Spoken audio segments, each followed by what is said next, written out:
Hello there, guys. Welcome back to another episode of E&Ftv. Today is a particularly special one because we've got a returning guest and a very good long-standing friend, client, contact in the industry. It's Jonathon Liu, who's Chief Commercial Officer at Verdi Hotels. Jonathon, thank you so much for coming back on the show. Hey Tom, great to be here. Thanks for the invite. Great to talk about what's happening at the moment at Verdi Hotels. Absolutely, absolutely. Well, guys, before we get into it, I want to say a massive thank you to you for tuning into yet another episode of E&Ftv. We're bringing you content every single week with fantastic guests just like Jonathon. And to do that, we need a fantastic group and community around us. So please do, if you're watching this and you haven't already, click that subscribe button, click the like button, and let us know your thoughts on this episode in the comment section down below. But without further ado, let's kick this off. So, Jonathon, I was looking and it's about 3 or 4, I can't actually believe this to be honest, but it's about 3 or 4 years since you were last on the channel. Um, I think it's safe to say there's an immense amount has happened in terms of changes, in terms of what you're doing since you were last on. Can you talk us through, as best you can, the journey that you've been on, and I suppose what it's been like within your role at Verdi now? Because there's been a hell of a lot going on with Verdi, and for anyone that doesn't know, Verdi is a pretty special brand, and Jonathan's been involved from the very get-go. So I'm going to shut up. I'm going to hand it over to you, Jonathan. Thanks, Tom. Well, I did sort of disappear for 12 months because I Yeah. had this opportunity with the Corinthia Hotel Group to create a brand new upscale lifestyle brand. So I took 12 months and a blank piece of paper and decided to create something that was uniquely now for those who are traveling post-pandemic, all of Yeah. those sorts of things. So after 12 months, we'd finally got three hotels together and we rebranded just 2 years ago. It was Yeah. June 2024. Since then, we've opened another four hotels. So we're up to seven in 2 years, another three or four in the pipeline for next year as well. Yeah. And it's been an absolute pleasure to work with a small team to really create and curate this brand. Yeah. The brand we created was really digital first, Mm. looking at what can we do in this day and age with everything that was developing. Let's move away from all the archaic systems and tools Yeah. that we've had in the past. How do we create something now for today's traveler? And that's been really exciting because what we've been able to do is really focus on each hotel and its location, talking Yeah. about the destination, focusing on the community, focusing on our teams, and how do we project the destination and the culture and Mm. celebrate that? Because too often I've worked in other hotel chains where the hotels just became samey, samey. Yeah. You go to the same hotel and you don't feel any different. But I think today people are looking for something a little bit different, maybe to brag on their socials and then to Mm. take something that's a little bit unique. But they want to feel what's happening in that location and the culture and the food and the wine and all those sorts of things. And Yeah. yeah, I've been lucky enough to bring that together with Verdi Hotels. So we're now across Malta, Tunisia, Portugal, Hungary, Czechia. Um, it's been some really great destinations, and it's been great to work with the local teams because they've just been so energetic Yeah. and proud to showcase their own hometowns and countries. Absolutely. This was one of the things that when you and I first, because it was all very, smoke and mirrors that you couldn't say anything. But I remember we met at the Corinthia in London, and you had, um, it must have been one of the first sort of booklets or something, right? Yep. And it was the branding and everything else. And one of the first things you said to me, and I remember this, was that the brand is very focused on bringing that local community and local culture into each individual property. Like it's almost like its full identity, which well, like anything like that, it's going to be a challenge for obvious Hmm. reasons because, as you say, hotel chains generally, it's almost like a carbon copy because it's easy, the brand identity's there. There's not a lot of movement on that side of things. So from that perspective, it's sort of a standard process. Hmm. Whereas with Verdi, I can imagine, and please correct me if I'm wrong, but you're almost going at it fresh every single time with the Yeah, local culture, the local community, and even down to I'm almost certain, again, correct me if I'm wrong here, but even down to yeah, the colorways, even it down to is. the bare bones of that, right? Yep. So what's the process like when trying to do that in all these different countries, all these Hmm. different regions, and trying to capture the essence of that place? Yep. We've created a unifying theme and narrative and Mm, really base that around the customer journey. So right. how do our people interact with us when they're looking, researching, shopping, all the way through that booking process, staying at the hotel and post. So Yeah. that journey is fairly consistent and what Yeah. people would expect. So that's where the brand element comes to tie everything together. Sure. But then we've been quite loose within the hotels themselves and asked them to focus on a cultural aspect, Yeah. a food and dining aspect, a leisure experience that's quite unique. Yeah. So although each of these elements will be unique to a particular hotel or destination, you know that you're going to have one of these experiences at Mm, each of the Verdi hotels. So yeah. it's a real balance between having a framework that's robust and that can carry across 400 room corporate hotels to 100 room boutique beachfront rooms, Yeah. but at the same time giving enough space for personality and Hmm. that local energy to come to life.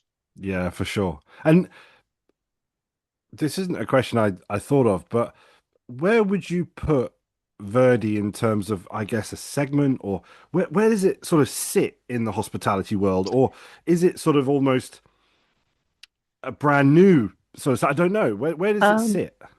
I, I would definitely say we're upscale.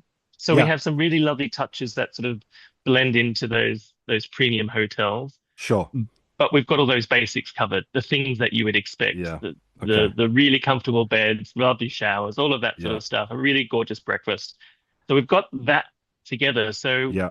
some of our hotels go a little bit further. So in Tunis, for example, we're beachfront. We're right Right. on the beach of Gamarth. It's Yeah. it's beautiful, multiple pools, beach club, all of that sort of thing.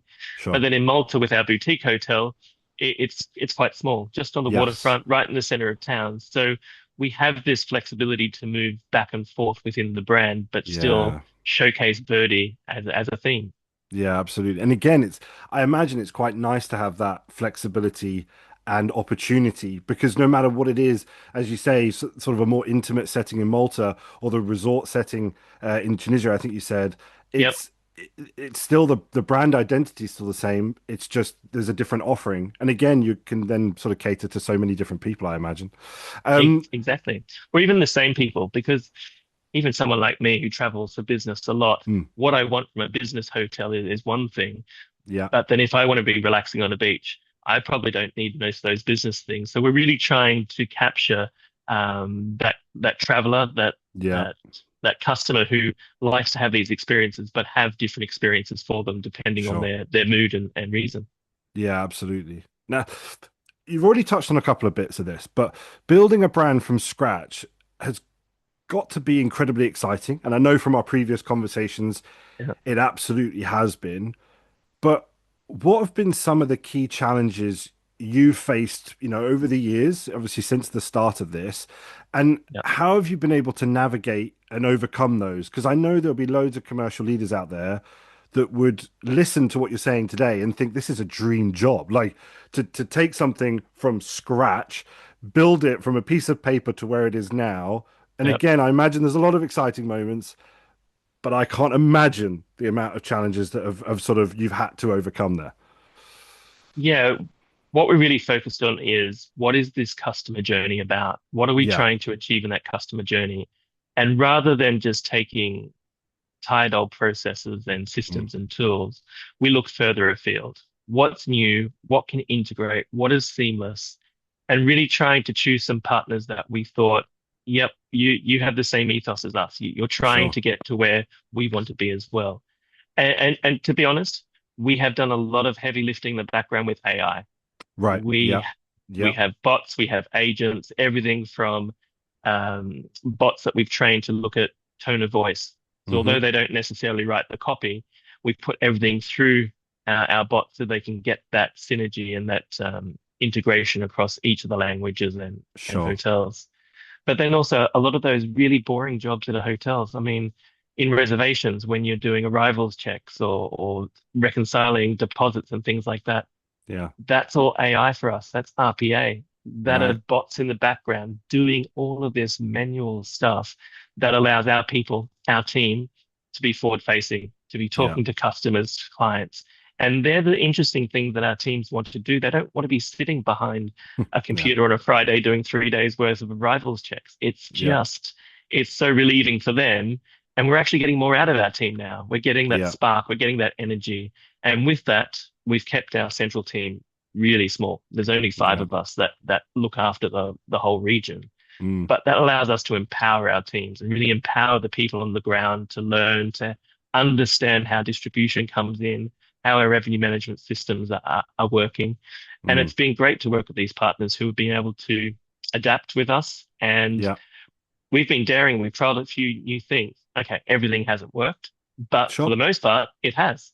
But Yeah. we've Yeah. been able to identify these things and just grow and be ahead of the game. So that's an exciting part as well. Absolutely. I suppose in terms of, again, sort of if you know, you've been on the show before, we've talked about your background, but you've been in the hospitality industry for some time now. You've been in various different environments. You've seen how the industry's developed. How good is it for you to see, and how excited are you about the opportunity that these systems and AI and things like that are giving you now? Because I can imagine this wasn't even dreamt of, 15, 20 years ago. Whereas Yeah. now it's absolutely at your fingertips and at your people's fingertips.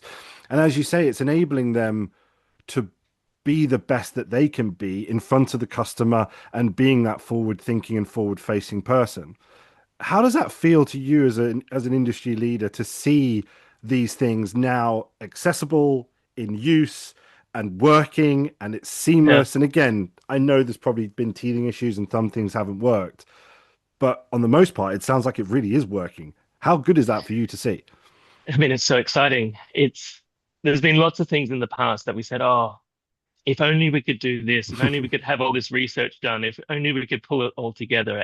Yeah, And usually the thing that stops us is resources. You don't sure. have enough time, you don't have enough people.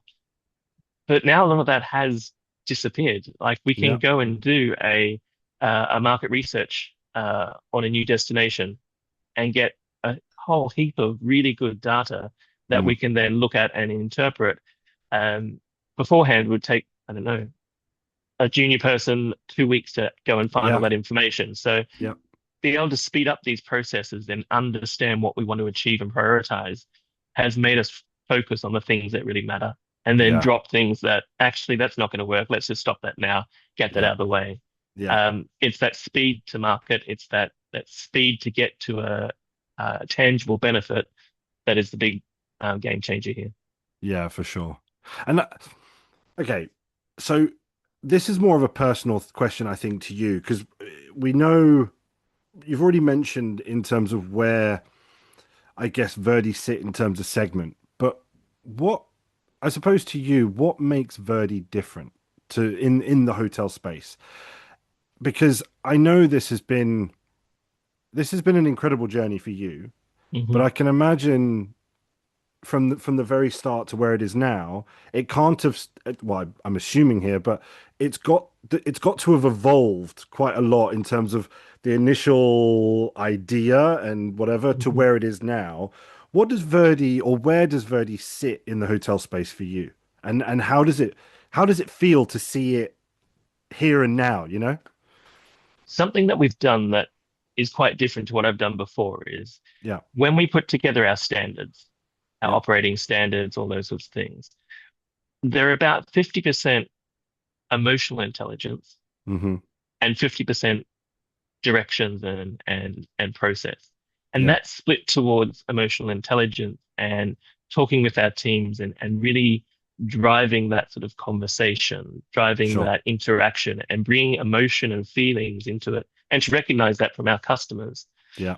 has really changed the way our customers react to us. Yeah. They feel at home. And I think maybe for some brands at that very high end, they were able to do that. But to Hmm. do that in the upscale space en masse for some Yeah. hotels, which are 300 or 400 rooms, that's really different. And I Yeah. think this approach on how we start with the thinking and then the actions, it's the same for our budget process at the moment. Mm. Most processes start with segmentation, a series of numbers, a P&L, and that sort of thing. In our budget process, we don't start with numbers. We start with a story. What is the Right. story that you want to tell next year? What do you want to achieve in words, Yeah. by segment, by country, whatever it needs to be? But we start with the words and the story, and Sure. we review that story so everyone is aligned on that story. And then once you have the story, the numbers will just come from that story. Yeah. Um, so it's a very different approach, but I think it's a very valuable approach. And I Yeah. think, particularly with younger generations, as they engage in the business, they want to know more. They want to Mm. know what it's about rather than just looking at a column of numbers and saying, well, we're going to hope that we achieve 100 million. Yeah. Hope is not a strategy. A No, no, strategy is absolutely not. a story with actions and follow up. So it's a different approach, but I think it's really working for us, and we're seeing Yeah. that come to life now. Was that because obviously you're inherently a commercial or commercially minded individual, highly analytical and so on. Did that process come from you, or was the story process coming from someone else within the business that it just seemed to work? Where did that come from? Because that is unusual. I've never heard of that before. Yeah, it's something that I worked with and spoke to my team about and said, what do you think about this? Why Sure. don't we try this differently? And they were all on board with Yeah. it. I think what we're trying to do is do things differently because we're Mm. small, we're tiny. We can't compete with all of the big players Sure. head on. So how do we do things differently to get ahead of the game Yeah. and to stand out from a very crowded market? And even Yeah. today, when you see some of these big players like Marriott and Accor, upwards of 30, 40 brands within that Yeah. Yeah. portfolio, there's dominance. And then you throw in Booking.com and Expedia on that. Nice little guys on the side need to approach things differently. And I think Mm. that's what gives us the benefit and stands out. And you see that through our social media, you see that through our digital Yeah. media, and people really relate to that.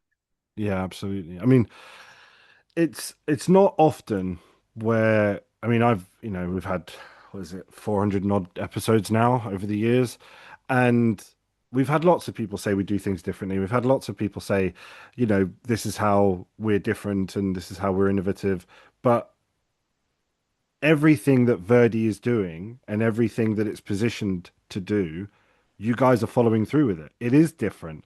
You are approaching things differently, even from internal processes that people don't even see.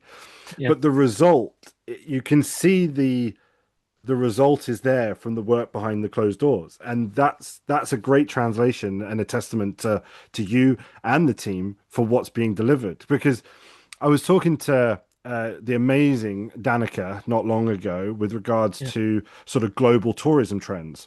And one of the biggest things that the industry's seeing is more and more travelers want authenticity. They want to know where their food is coming from. Is it local? Is it organic? Is it this? Is it that? Who are the farmers? They even want to know, the family farm of where it's coming from. And again, Verdi's already embracing that through the cultural element, but also, as you said, the menus, the cuisine, everything that you're doing is all geared towards that modern traveler. And it's not yeah, often that we really see, identify, and it's sort of a proof in the pudding type situation. You've got it and it's working. yeah. I guess we've had the privilege of starting from a blank canvas. Sure. If I stepped into a company or a brand, we wouldn't be able to do this turnaround in 2 years. It Yeah, of would take course. longer because you're up against everything that is already existing. Yeah. So I think we've got that advantage there. But that's not to say that other companies that have been around for a long time can't start No. turning the corner. It just takes a little bit of vision Yeah. and then making sure that you prioritize those steps. You can't do everything at once. You have to take it step by step Yeah. and build that out. So, and especially with AI now, tracking everything, seeing how things are impacting, Mm, especially the voice of the guest, understanding what the guest feels and responding to that is so yeah. critical to know that we're doing the right thing. Yeah, absolutely. And of course, I wouldn't be doing my job here if I didn't ask this. And I know that Verdi has so much going on constantly every time you and I catch up. You've got opening popping up here, there, and everywhere. But if I ask sort of what does the future hold for Verdi Hotels, What can you share with us at the moment? What's exciting developments are going on that you're able to share with us? It's about growth. I mean, Yeah. 7 hotels in 2 years is a Yeah. lot, but Yeah. we want to do more. We're actively looking for new opportunities and really trying to find how can we accelerate this growth Sure. much faster. So a few irons in the fire at the moment. I would Yeah. hope very soon be able to announce how we're going to expand even faster. But Yeah. also at the same time, thinking that what is driving my business is my people. It Yes. is the people on the ground. Is Yeah. those that are engaging with our customers every day. It's having a focus on them and making sure that we're getting the right people to deliver this experience that Mm. obviously as a brand I can set and I can put a framework to, but it all comes to the execution of that. And I'm so privileged and humbled to have so many great teams around my hotels, and without them, the brand would not be the success it is. Yeah, of course. Well, what I'd love to do is get you back on the show, maybe in a few months' time, not 2 or 3 years this time, and Absolutely. we have a catch up and see where Verdi is because I know that you guys have a lot going on. I know that you're non-stop, and yeah, we'd love to get you back on the show in the not too distant future to talk about it and see what's happening with you guys. Would love to, Tom. Thanks for having me Great. on. No, no problem at all. It's great to have you back on the show. Guys, I want to say a massive thank you to all of you for tuning into this week's episode. As I said at the start, we're looking to build a fantastic community around us. And to do that, we need our subscribers to click that button. So please do, if you haven't already and you're watching this episode, click the subscribe button. Let us know your thoughts in the comments section down below and press the like button. Thank you so much for tuning into this week's episode, and we'll see you in the next one. Bye bye.